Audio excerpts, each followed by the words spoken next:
નમસ્કાર વિદ્યાર્થી મિત્રો, યુથ વિદ્યાકુલ યુટ્યુબ ચેનલ પર આપ સૌનું ફરીથી સ્વાગત છે. આજે જોઈ રહ્યા છો મારી પાછળ તમને આ બધું કાપડનું આમ દેખાઈ રહ્યું છે, તો તમને એવું લાગશે કે ભણાવતા ભણાવતા આજે આ સર કાપડની દુકાનમાં કેમ આવી ગયા. પણ વિદ્યાર્થી મિત્રો, ધોરણ 10ના હમણાં સરસ એવા રિઝલ્ટ બહાર પડ્યા છે અને આ રિઝલ્ટ દરમિયાન ઘણા બધા વિદ્યાર્થીઓએ ગુજરાતભરમાં વિદ્યાકુલની અંદર અભ્યાસ કરીને A1, A2 સાથે સાથે ઘણા બધા ઊંચા રિઝલ્ટ પણ મેળવ્યા છે. ઘણા બધા વિદ્યાર્થીઓએ સંઘર્ષ કરીને પણ રિઝલ્ટ મેળવ્યા છે કે આખો દિવસ પૂરતો સમય પણ ન હોય છતાં પણ ખૂબ સારું એવું રિઝલ્ટ મેળવ્યું છે.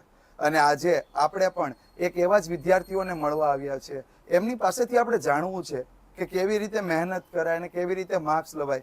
કંઈક અંશે કંઈક સપનાઓ હોય છે જે સાકાર પણ કરવાના હોય છે, તો કેવી રીતે કરાય.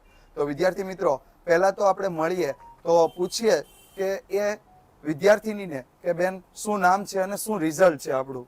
તો મારું નામ ગોંડલિયા પ્રિન્સી છે.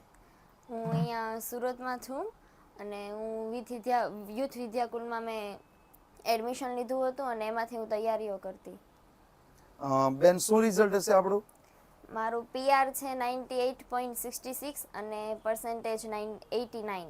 હા, એટલે 89% વિદ્યાર્થી મિત્રો, એટલે કે એમને A2 આવેલો છે અને કુલ રિઝલ્ટ 534 માર્ક્સ, 600 માર્ક્સમાંથી 534 માર્ક્સ. વિદ્યાર્થી મિત્રો, એક વસ્તુ ખાસ કહેવા માંગીશ કે યુથ વિદ્યાકુલના વિદ્યાર્થીઓએ જે અભ્યાસ કર્યો છે, વિગતવાર અભ્યાસ કર્યો છે અને 534 માર્ક્સ એટલે આમ જોઈએ ને તો A1 થી ફક્ત ને ફક્ત આ બેન 9 માર્ક્સ દૂર રહી ગયા છે. પણ એક એવી મહેનત કરી છે. પ્રિન્સીબેને જેમ આપણને વાત કરી કે A2 માર્ક્સ અને જે માર્ક્સ એમને આવ્યા છે, જે ટોટલ એમણે જે લીધું છે, એમાં સૌથી વધુ માર્ક્સ એમને બેઝિક મેથ્સ 93 માર્ક્સ. આમ ઘણા બધા વિદ્યાર્થીઓને પ્રિન્સિપલ જોઈએ ને તો અમને એવું પ્રશ્ન પૂછતા હોય કે મેથ્સ કેવી રીતે તૈયાર કરવું, ગણિત બહુ અઘરું પડે છે, ગણિતમાં કઈ સમજાતું નથી. તો આપણા વિદ્યાર્થીઓને તમે જણાવશો કે તમે કેવી રીતે મહેનત કરી અને 93 માર્ક્સ સુધી તમે પહોંચ્યા છો. તો મારું મેથ્સ તો પહેલેથી ખૂબ જ વીક હતું, એટલે મેં 10થના સ્ટાર્ટિંગમાં જ યુથ વિદ્યાકુલમાં એડમિશન લીધું હતું, જેથી સાહિલ સર જે ભણાવતા તે તરત યાદ રહી જતું અને જે પણ કંઈ દરરોજના વિડીયો હતા હું દરરોજ અટેન્ડ કરતી અને એમાંથી રિવિઝન ને બધું જ કરતી, જેથી મને કંઈ ડાઉટ નથી રહ્યું મેથ્સમાં અત્યાર સુધી 10થમાં. સરસ. એક બે પોઈન્ટ ઉપર હું તમને નોટિસ કરાવવા માંગીશ. જો દરેક વિદ્યાર્થીઓ એક બે પોઈન્ટ જે બેને કીધા છે એની ઉપર ધ્યાન રાખો. પહેલો પ્રશ્ન, પહેલો વાત એને એવી કરી કે હું દરરોજનો વિડીયો ભણતી, દરરોજ જે કાંઈ પણ સાહિલ સર સમજાવતા અને એ હું દરરોજનું વર્ક કમ્પ્લીટ કરતી. હવે વિદ્યાર્થી મિત્રો ધ્યાન રાખો કે કોઈ પણ વિષયમાં સારામાં સારી તૈયારી ત્યારે જ થઈ શકે જ્યારે જે દરરોજ તમે ભણ્યા હોય એની દરરોજ પ્રેક્ટિસ થાય. ગણિત હોય તો દરરોજ એના દાખલા ગણાય, વિજ્ઞાન હોય તો દરરોજ એની થિયરી તૈયાર થાય, એવી જ રીતે અંગ્રેજી કે સમાજ હોય તો દરરોજ એ પ્રશ્નોનું સોલ્યુશન થાય. તો જેમ પ્રિન્સીબેને તૈયારી કરી એવી રીતે તમે પણ તૈયારી કરી શકો. પ્રિન્સીબેન વારંવાર બે વાત ઉપર ભાર આપે છે કે હું યુથ વિદ્યાકુલમાં પહેલેથી જોડાયેલી હતી અને બીજી વાત એવી કરે છે કે હું રોજનું વર્ક રોજ કરતી, કે સાહિલ સર દરરોજ ભણાવતા એ દરરોજ હું એની નોંધ કરી લેતી, દરરોજે દાખલા ગણ લેતી. તો આપણા વિદ્યાર્થી મિત્રો, આ બાબત ઉપરથી આપણે એ શીખવાનું છે કે વિષય કોઈ પણ હોય, ગણિત હોય, વિજ્ઞાન હોય, સમાજ હોય, ઇંગ્લિશ હોય, ઇવન ગુજરાતી કે સંસ્કૃત પણ હોય, પણ જેટલું તમે દરરોજ ભણો છો, ગણિત હોય તો દરરોજના દાખલા ગણતા જાઓ, વિજ્ઞાન હોય તો દરરોજની થિયરી તૈયાર કરતા જાઓ, એવી રીતે સમાજ કે ઇંગ્લિશ હોય તો એની એક્સરસાઇઝ પણ દરરોજ કરતા જાઓ. એટલે એક વસ્તુ તમને ખાસ હું કહેવા માંગીશ કે જે કાંઈ પણ દરરોજનો અભ્યાસ કરશો તો છેલ્લે તકલીફ નહીં પડે અને સારામાં સારું રિઝલ્ટ મેળવાશે.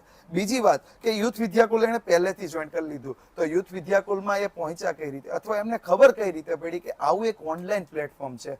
આપણી બધાની માનસિકતા શું હોય છે, ઘણા બધા વિદ્યાર્થીઓને અમે મળીએ ને તો એમ કે કોરોના વખતે ઓનલાઈન અભ્યાસ કર્યો, હવે થોડો ઓનલાઈન અભ્યાસ કરવાનો હોય.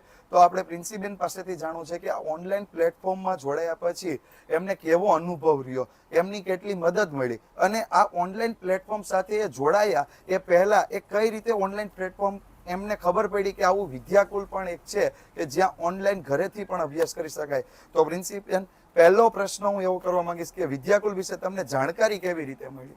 મારી ફ્રેન્ડ સ્કૂલમાં જ છે, તેણે 9મામાં એડમિશન લીધું હતું યુથ વિદ્યાકુલમાં. મને એનું રિઝલ્ટ જોવા મળ્યું, એનો ફર્સ્ટ રેન્ક આવ્યો હતો, જેથી મેં પણ જાણ્યું કે યુથ વિદ્યાકુલ છે આવું એક.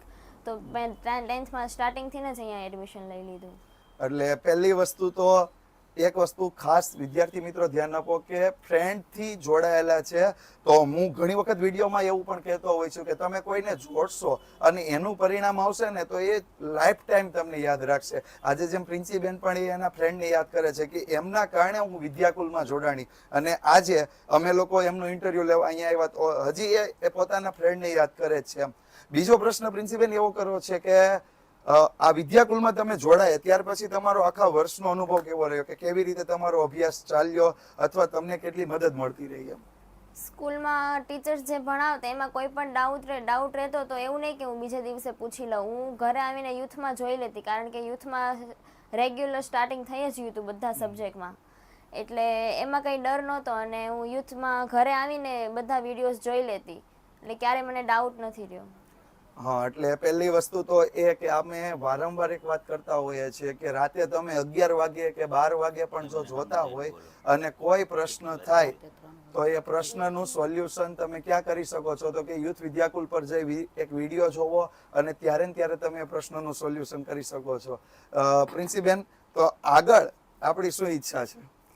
આગળ સાયન્સમાં બી ગ્રુપ લેવું છે અને એમડી ડોક્ટર બનવું છે. યસ, સપનું ઘણું બધું આમ જોઈએ ને તો વિશાળ સપનું, અને એમ કહી શકાય કે સપનું ત્યારે જ સાકાર થાય જો પહેલેથી નક્કી કરી લીધું હોય. હવે પહેલેથી આપણે નક્કી કરી લઈએ કે આપણું ટાર્ગેટ આટલો જ છે તો ટાર્ગેટ એટલો જ મળવાનો, પણ એમણે અત્યારથી જ નક્કી કરી લીધું. વિચારો કે હજી 10મું પૂરું થયું છે, હજી રિઝલ્ટ આવ્યું છે, ત્યાં એમને નક્કી છે કે એમડી ડોક્ટર જ બનવું છે. તો હવે એમનું સપનું પણ સાકાર થાય અને એમાં ખૂબ ખૂબ પ્રગતિ કરે એવી વિદ્યાકુલ પણ તેમને શુભકામનાઓ આપે. તો વિદ્યાર્થી મિત્રો, અહીંયા જે આપણી સાથે જે વાલી જોડાયેલા છે, પ્રિન્સીબેનના પપ્પા છે મનોજભાઈ, આ દુકાનમાં આખો દિવસ વર્ક કરે છે, સાંજે બેન માટે ટાઈમ આપી અને એનો અભ્યાસ પણ કરાવે છે. તો મારે મનોજભાઈને પૂછવું છે કે કેવી રીતે પ્રિન્સીબેન આખો જે આ વર્ષ હતું, 10માનું વર્ષ હતું, આમ કહેવાય ને કે આમ જિંદગીનું પહેલું એમ પરીક્ષાનું વર્ષ કહેવાય, 10માનું વર્ષ એટલે પહેલું પરીક્ષાનું વર્ષ, તો એમાં એણે કેવી રીતે મહેનત કરી અને તમારા તરફથી એમને શું સપોર્ટ કર્યો અથવા વિદ્યાકુલ સાથે કેવી રીતે પ્રિન્સીબેન જોડાયા ત્યારે તમારો શું પ્રતિભાવ હતો? પહેલાં તો જ્યારે મેં જોયું કે એ તમારો વિડીયો જોતી હતી એટલે મેં જોયું કે શું છે, ત્યારે મને ખબર પડી કે આ ઓનલાઈન છે. પછી મેં એને પરમિશન આપી, મેં કીધું વાંધો નહીં, ચાલુ કરો તમે. પણ એમાં સરસ સરસ વિડીયા સરસ ભણાવતા હતા એટલે ચાલુ રાખ્યું. સરસ, ઓકે. અને આમ બીજું જોઈએ તો આખું વર્ષ તમારી નજર સમક્ષ એમણે મહેનત કરી છે, તો એમની મહેનતના પ્રમાણમાં તમને જે રિઝલ્ટ મળ્યું છે કેવું લાગે છે? આમ સરસ છે, સરસ રિઝલ્ટ છે. આમ વિદ્યાર્થી અને વાલી મિત્રોને હું ખાસ કહેવા માંગીશ કે પેરેન્ટ્સ જ્યારે એમ કે ને, એક વાલી તરીકે એમ કહે કે નહીં, જે મહેનત કરી હતી એના પ્રમાણમાં બહુ સરસ રિઝલ્ટ આવ્યું, ત્યારે વિદ્યાર્થીઓનો પણ ઉત્સાહ વધે અને એને મહેનત કરવાની પ્રેરણા મળતી હોય છે. તો એમના મમ્મી કિરણબેન સાથે પણ આપણે વાત કરીએ. આમ જોઈએ ને તો વિદ્યાર્થી કોઈ પણ હોય, એ છોકરો હોય કે છોકરી હોય, જ્યારે પણ મહેનત કરતો હોય ને તો એના પાયામાં એના મમ્મી રહેલા હોય છે. કારણ કે સવારે વહેલા જગાડવાથી લઈ સાંજે સૂવે ત્યાં સુધી એમના ખાવાનું, એમના કોઈ પણ બાબતની જે જરૂરિયાત છે એનું સંપૂર્ણ ધ્યાન એમને રાખવાનું હોય છે. તો હું એમને પૂછવા માંગીશ કે પ્રિન્સીબેને જે આખું વર્ષ જે મહેનત કરી, તો તમારો કેવી રીતે સપોર્ટ રહ્યો અથવા તમે એના માટે કેવી રીતે મહેનત કરતા એમને જોઈ છે? એમ મહેનત તો સવારે વહેલી ઉઠતી 3 વાગે, ત્યારે પણ તમારા યુથના વિડીયો જોતી અને મને ઘરમાં મદદ હેલ્પ કરતાં પણ એને સારું રિઝલ્ટ મેળવ્યું છે.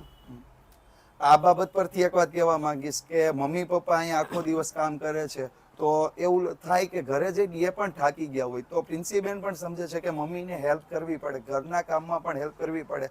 અને આપણે ઘણા બધા વિદ્યાર્થીઓ હોય છે જે સમજતા હોય છે અને ઘણી વખત નથી સમજતા, એ પોતાના વાલીને એવું કહી દે કે હું 10માં છું, હું 12માના બોર્ડની પરીક્ષા આપું છું, હું થોડું કામ કરું અથવા હું થોડી કામ કરું. પણ અહીંયા તમે જોઈ શકો છો કે આજે પણ બેન અહીંયા હાજર છે, શોપ પર હાજર છે, અમે ઇન્ટરવ્યુ પણ અહીંયા શોપ પર લઈ રહ્યા, તો અહીંયા પણ હેલ્પ કરવાની ક્યારેક થાય, ક્યારેક ઘરે જઈને પણ હેલ્પ કરવી પડે. આખા વર્ષ દરમિયાન એવું ના બની શકે કે બધા દિવસો સરખા હોય. એમ ક્યારેક ક્યારેક તકલીફ હોય તો એ બેન મહેનત કરે અને સાથે સાથે મમ્મી પપ્પાને જે હેલ્પની જરૂર હોય એ પણ કરે અને સાથે એનો અભ્યાસ પણ કરતા રહીએ.